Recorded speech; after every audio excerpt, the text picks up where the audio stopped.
Hello po mga kababayan, mga minamahal.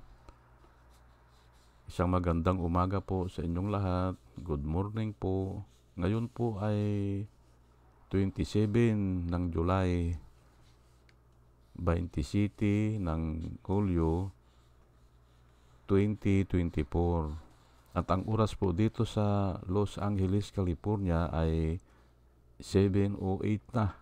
Late po tayo ng 30 minutes, mga 30 minutes kasi walang pasok ngayon. Saturday at medyo makulimlim, parang aambon. Nais ko lang po mag-vlog patungkol dito sa kay Bato de la Rosa. Opo. Marami ang nagba-vlog na nanginginig na sa takot daw. Opo, ay ako naman ay ang title ko ay Bato de la Rosa nangangatog na. Ayan po ano. Pero sa Biblia po ang description pa niya, po niyan ay nanginginig na yung balakang niya. Opo. Nanginginig. Ay talagang ganun eh. Opo. Ganun po talaga yan. Kasi nga ay alam nila na kasalanan nila yan. Hindi natin kasalanan yan. Kasalanan niya yan. Kaya ganyan. At lahat po sila yan. Pati nga si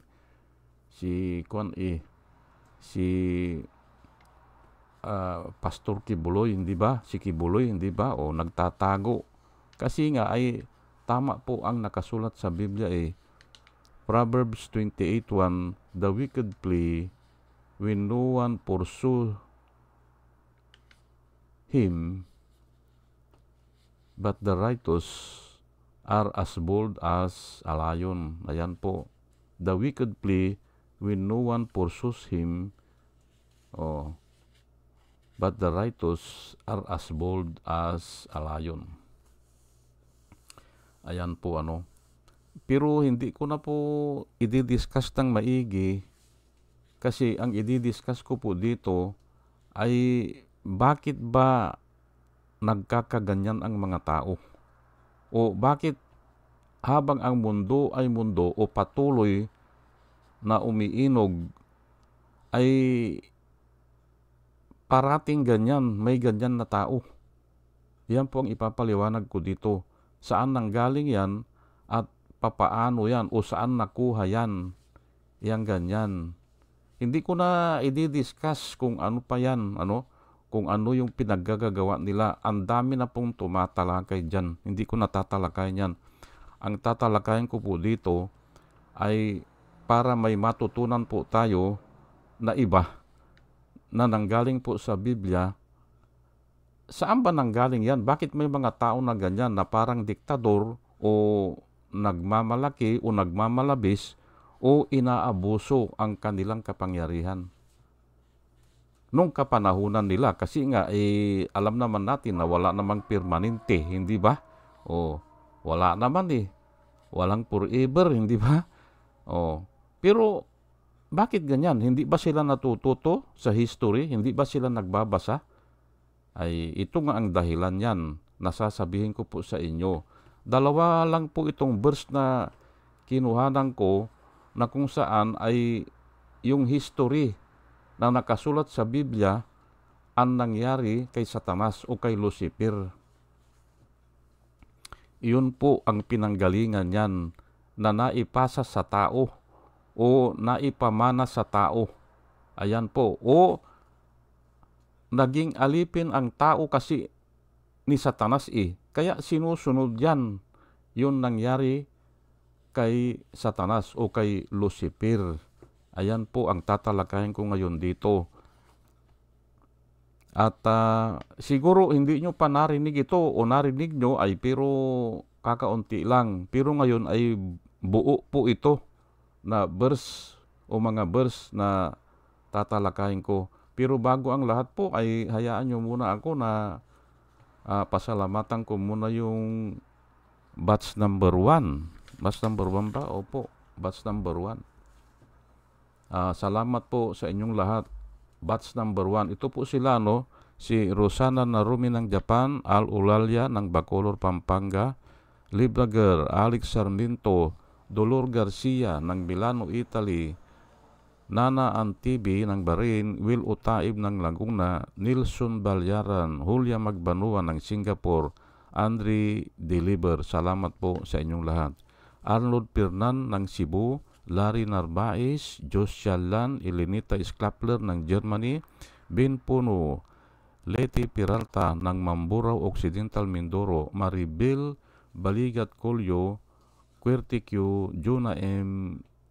Rinaldo Abintino, Mel Herrera ng Evanston, Illinois, Ernesto Aburque, Placer E. Duarte, Yasmin San Juan, Roman Di Paz, Mary Grace Santos, Pacmando, John Cabrera, Lowell Sigaco, Ike Maglasang, Linda Trasmonte, Linda Walton, Sasha Andigwid, Lenny Bungat Agripino C., Eduardo Gonzales ng Singapore, Bumble D., Juana Duco, Ernesto Honrado, Josephine Lucas, Bert Abogado, Dimitrio Pascual, Soledad de Maculangan, Brenda Martin, CJ Torrio, Melchor Tolentino, Brother Pacamara, Manuel Lim, Danilo Magno, Lawrence Alindayo, Edelberto Infante,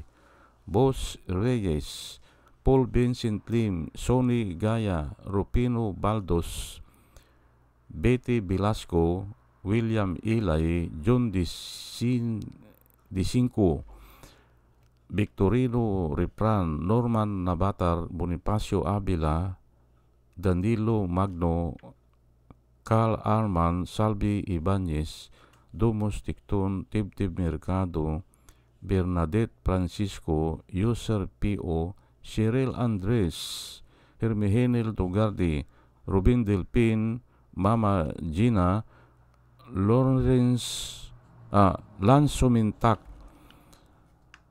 Leonardo Asibis at saka si Jose Tosi.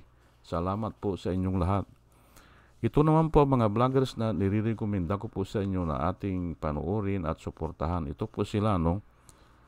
Michael Apasibli Bulletin, Attorney Enzo Recto, Bonyog Pagkakaisa, Vlogcaster Armandin, Engineer Toto Kausing, Aling Marie, Mr. Sa Totoo Lang To, Christian Isguera, PMT JR Vloggers, The Action Man, Roy Japan Tours, Divina Apostol, CG Pichay, Kapihan ni Art Tatago, Demjus Journey, Kakamping Ang Batas with Attorney Claire Castro, at saka si Waldi Carbonil.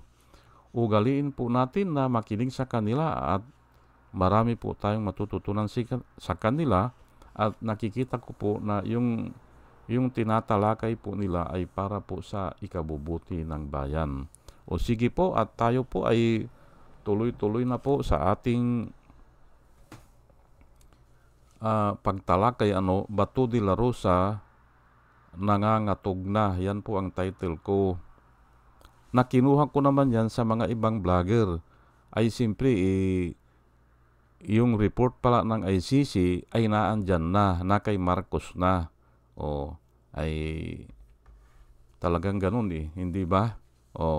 Pero ito nga tatalakayin ko. Bakit may mga tao na ganyan na kung gumanap sila noong una, parang hawak nila ang lahat.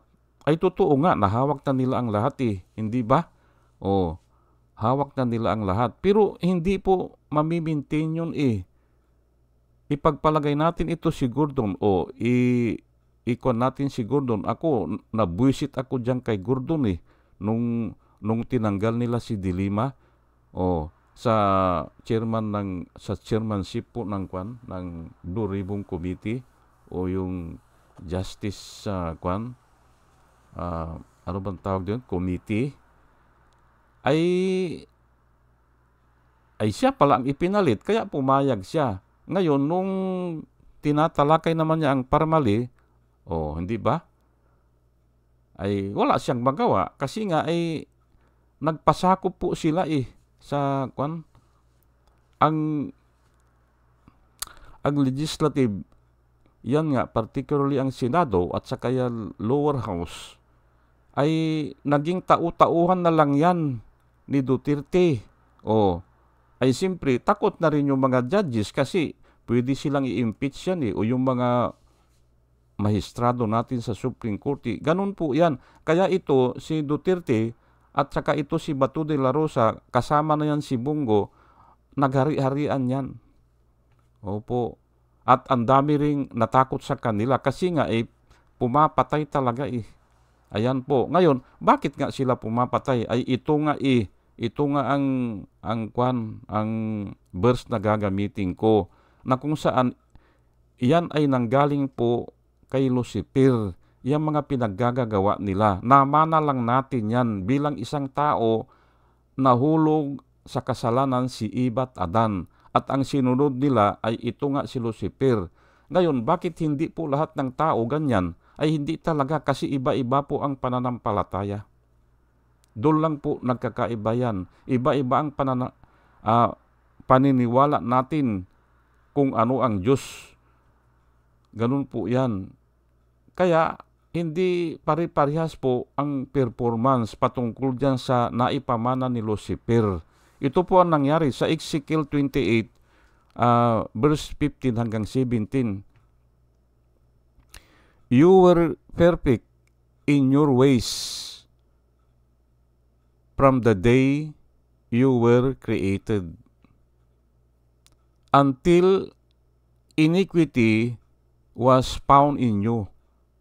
Ayan po, yan lang, pwede na yan yung verse na yan you were created perfect, you were perfect in your ways from the day you were created until one day or until iniquity was found in you. Ayan nga, perfecto po yun si Lucifer nung siya ay nilalang. Opo, pero ang nakasulat dito kasi ito revised na ata ito in your ways ang nakasulat. You are perfect in your ways from the day you were created. Created being po si Lucifer o yung mga anghel. Created being po yan. Nakatulad din ng tao, created being. Pero perfecto nung una. Katulad din ni Eva at Adan. Mga perfect yun. Walang kapintasan po yun. Walang kamatayan In the day they are created. Hindi ba? Until finally, hindi ba? One day, iniquity was found in you. Ay wala pong maitago po sa Diyos Nakikita po lahat yan By the abundance of your trading, you became filled with violence within, and new sin. Ayan po ang sinabi, hindi ba? Dahil siya sa kanyang abundance ng trading, ang ibig sabihin ay marami siyang siguro yung katungkulan. Sa iba kasi ay perfect in beauty siya si Lucifer. Opo. Hindi, marami siyang ginaganapan na posisyon. Ayan po By the abundance of your trading, you became filled with violence within, and you sin. Nagkasala siya. Therefore, I cast you as a profane thing out of the mountain of God, and I destroy you, O covering cherub. Ito kasi cherubin pala siya Siya ang nagko-cover sa Diyos. Opo, kinukuberan niya ang Diyos. Kasi nga, ang pagkaalam natin ay nahihirapan ang sino mang nilalang, nahihirapan tumingin sa Diyos kasi doon sa brightness niya. Opo. At ito si Lucifer ay siya ang covering cherub o angel from the midst of the fiery stone. Ayan your heart was lifted up because of your beauty. Ayan pala, binanggit dito. Dahil sa kagandahan niya, ay naging palalo siya. You corrupted your wisdom for the sake of your splendor. Ayun, pinagmalaki na niya, hindi ba? Pinagmalaki niya. Ang katungkulan niya o yung beauty niya ay cast you to ground. Ayun, tinanggal siya doon. Tinanggal siya at ibinaba siya sa mababa. I lead you before kings that they may gaze at you. Ayan po, ano? Pero hindi na natin ipapaliwanag yan. Basta dito ay nagmalabis. Opo, o inabuso ni Satanas na dati siyang anghel ay kaya ganyan ang nangyari. Pinarusahan siya. Ngayon ay pupunta po dito tayo sa Isaiah 14. Ano ba ang pinaggagawa? Ano ba ang sumagi sa isipan ni Satanas? Nung siya ay ang tawag sa kanya ay Lucifer. Means light bearer yan light bearer. Pero actually, ang nakasulat dito ay kinukubiran niya ang Panginoon o kung ano man yun. Na siguro parang sinag kasi ang Panginoon ayun, ano? Isaiah 14 po, how are you fallen from heaven? Ayan po, no? Galing po siya sa heaven. Ay kung kailan nangyari yan, hindi natin alam. Kasi nga, napaka-ikli po ng description niya dito sa Biblia. Ito lang yan, ano? How are you fallen from heaven, O Lucifer, son of the morning? Ang tawag sa kanya kuminsan ay son of the morning. How you are cut down to the ground. Ay ibinagsak sa lupa You who weaken the nation. Ano po ang ginagawa niya? Ay bagamat ay wala pang nation noon kasi nga ay wala pang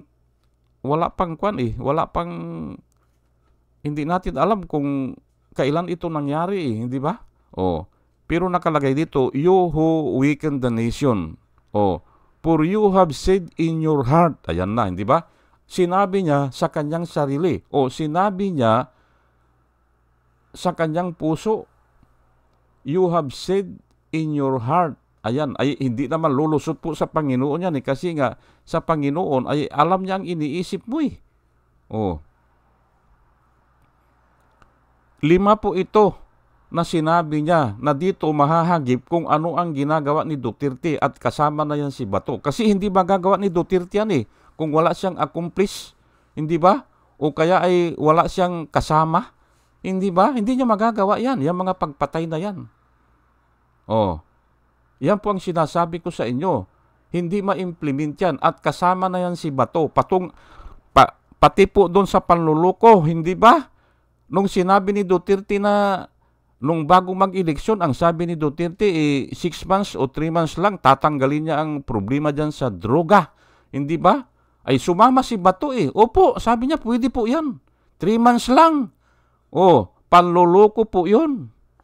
Hindi ba? Kasama sa panluloko ay ito na lalo na dito sa pagpatay kasi nga nabibilang yung pinapatay araw-araw po takot na po ang mga tao ay hamak po isang araw 30 ang patay, hindi ba? Ako nga sa tanang buhay ko hindi ako kinuntak ng mga kamag-anak ko dito sa Amerika, pero nung mga araw na yan tinanong nila ako anong gagawin. Opo, anong gagawin? Kasi may mga kamag-anak din kami na dati adik ay baka daw patayin. Ay hindi kako yan. Ay maglaylo huwag na lang lalabas ng bahay kako. Takot na takot po ang mga tao dahil doon sa pangyayari. At yun naman ang gusto nila takutin ang mga tao. Ito po ang sinabi ni Lucifer. For you have said in your heart. 5 po ito. Isa, I will ascend into heaven. Ayun sabi niya, I will exalt my throne above the stars of God. Ayan po, yung trono niya, mayroon din siyang upuan siguro o mayroon din siyang posisyon yan ay itataas pa daw niya above the stars of God. Ay kung sino yung stars of God ay sila yan ang mga kwan ay tinatawag na kung minsan ay stars of God, pero gagawin niya siya ang pinakamataas. Ayan po, hindi ba? Parang unti-unti nahahagip na natin. Ano ba ang ginawa ni Duterte, hindi ba? Gusto niya siyang pinakamataas Hindi ba? I will also sit on the mount of the congregation on the farthest side of the north. Ayan po, yan po ang gusto ni Lucifer. Na siya ay uupo doon sa lahat ng congregation, ay siguro mga anghel po ito o mga created being on the farthest side of the north. Napansin po natin na ang norte ay taas po yan hindi ba? Ang North Pole ay nasa taas. At napansin po natin, pag tumingin po kayo sa langit sa gabi, ay walang bituin dyan. Nagtataka ako, bakit kakaunti ang bituin dyan Dyan sa farthest north, pansinin nyo po, ay walang natin. Baka dyan talaga yung trono ng Panginoon, dyan banda dyan. Opo, ay wala tayong alam dyan. Pero ang sinabi po dito ay gusto daw niya na I will exalt, I will also sit on the mount of the congregation on the farthest side of the north. Ay ibig sabihin niya, gusto niya ay kwan din siya, sambahin din siya. Ayan po, I will, pang ilan na ito? 1, 2, 3, pang-apat na ito. I will ascend above, yung tataas siya. I will ascend above the heights of the clouds. Ayan. Ay simple mga anghel sila ay okay yan siguro. Ginagawa na nila yan. I will ascend above the heights of the cloud. Ito ang pinakamatindi. Itong panglima na sinabi niya sa kanyang puso. I will be like the Most High. Ang ibig sabihin niyan, I will be like God. Ayan po ang gusto ni Duterte. Na siya ay parang Diyos. Ayan po, hindi ba? Ay nakasulat Bakit? Bakit ko po sinabi yan? Kitang-kita po Kinontrol niya po ang lehislatibo. Kinontrol niya ang mga mahistrado, hindi ba? Walang po pwede sa kanya. Pag sumasalungat ka sa kanya o nilalabanan mo siya, ibibilanggo ka niya, ganun kay dilima. Kahit wala kang kaso, kukuha siya ng mga preso. At yun ang mag-testify. Ganun po ang ginagawa nila. Kaya nga ito, I will be like the Most High. Labanan niyo po yan. Ako alam ko yan kasi nga pinag-aralan ko po ang konstitusyon ng Amerika. Yung gumawa po ng konstitusyon ng Amerika, pinag-aralan po nila ang Biblia. Saan nagkakamali ang tao?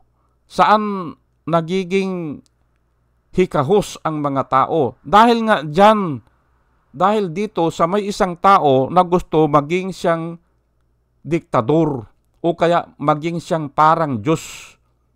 Ayan po, kaya dinivide nila ang power sa 3 bahagi. Isa ang executive, isa ang legislative, at isa ang judiciary. Hinati nila. Ay ano po ang ginawa ni Duterte? Pinagsama-sama niya. At siya po ang gumanap na parang Diyos. Ayan po, kung ang Padre Paura, yung mga mahistrado dyan ay tinatawag na natin na parang Diyos, hindi ba? Gods of the Padre Paura. Ay totoo po yan. Kasi nakasulat po sa Biblia, tinawag po sila ng Diyos na you are gods. Yung mga hurado.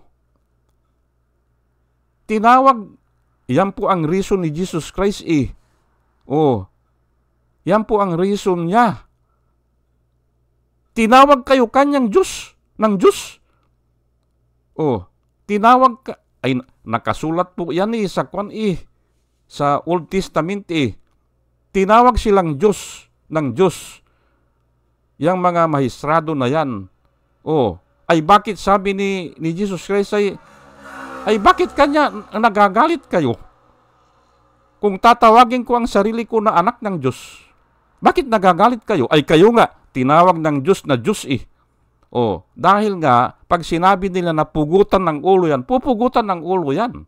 Pag sinabi na laya yan, lalaya yan. Kung sinabi nila na ikulong yan, ay ikukulong yan para silang Diyos. Hindi ba? At yan po ang gustong gawin ni Duterte para maintindihan nyo. Kung patayin yan, patay yan. Hindi ba? Yung 30,000 na mahigit na pinagpapatay, ayan nga eh. Oh, I will be like the Musay. Ang ibig sabihin ni Duterte dyan, na naman na nga dito kay Satanas, ay yan lang nga, nakasulat. I will be like God. Oh, naniniwala ka ba yun dyan? Ay bahala kayo kung ayaw yung maniwala dyan. Pero ako kinikwento ko lang po sa inyo. At hindi lang po ito para kay Duterte. Hindi. Lahat po ng mga diktador po yan. Opo, para maintindihan po natin. Yet, you shall be brought down to Sheol. O, ibabagsak siya. O, si Lucifer, ibinagsak dun sa kailaliman, hindi ba? To the lowest depth of the pit. Ayan po ang nangyari sa kanya, hindi ba? Itataas ko lang po ha. Those who see you will gaze at you and consider you, saying, is this the man who made the earth tremble? Oh, ganun po ang mangyayari eh. Ito ba yung tao na kwan? Ito ba yung tao na kwan na kinatatakutan natin o he makes the world tremble? Ito ba yun? Oh. Who shook kingdom? Ayan nga eh. Pinagbalahuran na ang mga exekutibo siya, pero nilapastangan na niya ang legislative. Kasi nga ito naman mga hinayupak na mga senador na ito ay pumanig na. Hindi ba? Kasi gusto nga nila makakuha ng mga project siguro. For the love of money is the root of all evil. Ayan po. At ito mga maestrado naman ay natakot na. O kaya ay nakakuha din ng mga pabor yan. Hindi ba? Ay pero nga ibabagsak sila. Kasi nga ang tao mismo ang magsasaksi. Ang tao po ang sasaksi. Ito ba yung kinatatakutan natin? Ito ba yung nagbalahura ng mga kingdoms? O ng mga yung mga existing na government agency, niloko niya. Hindi ba? Ito ba yun? Kasi nga darating yan eh. Kasi nakasulat eh.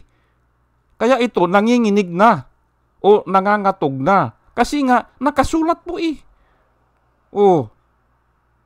Ano ang sasabihin daw ng mga tao? Ay ito ba yun? Ito ba yung nagpapatay ng 30,000? Ay manginginig siya eh. Nakasulat po eh. Who made the world as a wilderness? Ayan nga Hindi ba? Ginawa nila ang Pilipinas na parang wild west, hindi ba? Na kwan lang. Double barrel, hindi ba? Ang ginagamit na lang, hindi ba? Wala nang batas eh. Double barrel na lang, hindi ba? Ayan. Tama ba yan na nakasulat sa Biblia? Ayan, nakasulat nga po eh. Who made the world as a wilderness? Wala nang batas eh. Wilderness na. Sino na ang mamumuno? Ay yung kung sino ang matapang, sino ang may baril, hindi ba? Ayan po. At inuulit ko po, hindi lang po kay Duterte ito, hindi. Kaya sinasabi ko po ito para mag-ingat po tayo at huwag tayong maniwala. Huwag agad-agad maniwala. I-examine natin yung mga sinasabi nila. And destroy its cities. Ayan, nakasulat. Dinestroy daw yung mga city. Hindi ba? O yung mga cities. Hindi ba? Oh, wala lang ang batas eh. Hindi ba? Oh, ay si Trillanes nga gustong hulihin ni Robin Hood Padilla noon kasi nga wala nang batas-batas eh. Hindi ba? Mabuti na lang at doon ko hinangaan si Soto at saka si Ping Lacson. Pumalag sila. Oh, ay tika muna, sabi nila, ay saan yung kautusan ng judge, hindi ba? Oh, ay tama naman yun, hindi ba? Ay kasi nga kung pinaburan po nila yon, iisa-isahin na sila sa bahay nila. Pupuntahan na sila yan. Huhulihin na sila. Kasi nga ay kung nahuli si Trillanes doon, mabuti pumalag sila. Oh, hindi ba? Ayan po ang sinasabi ko sa inyo. Ay who did not open the house of his prisoners? Ayan nga, no? Oh. Pinatay pa nga si yung prisoner na yun, si mayor ng Alberta, hindi ba? Liti, hindi ba? Pinatay po sa kulungan Si Rolando. Ano ba yun? Tatay ni Kevin. Oh. Espinosa, hindi ba? Pinatay sa harapan ng mga prison guard, pinatalikod, hindi ba? Binaril, hindi ba? Ang mga prison guard, pinatalikod daw sila. Tapos pumutok na. Ayan po, hindi ba? Ayan, ay kumplito po 'yan. Kaya nga ay ang kuwan ko po sa inyo ay time na ata, no? Time na, no? Ay pag-aralan po natin kung ano itong nakasulat dito. Opo. O i-share po ninyo itong mga nakasulat dito sa mga kakilala nyo, sa mga anak nyo, o kahit saan. Kasi nga, napaka-importante po nito Opo. At ako po ay bago po ako mag-umpisa ay humihiling po ako sa Panginoon na yung mga nakikinig ay magkaroon din ng wisdom na nanggagaling po sa Diyos. At muli, mga kababayan, mga minamahal, ay isang magandang umaga po sa inyong lahat. Hello po. Good morning po. At salamat po sa inyong lahat. Salamat po sa inyo. Salamat.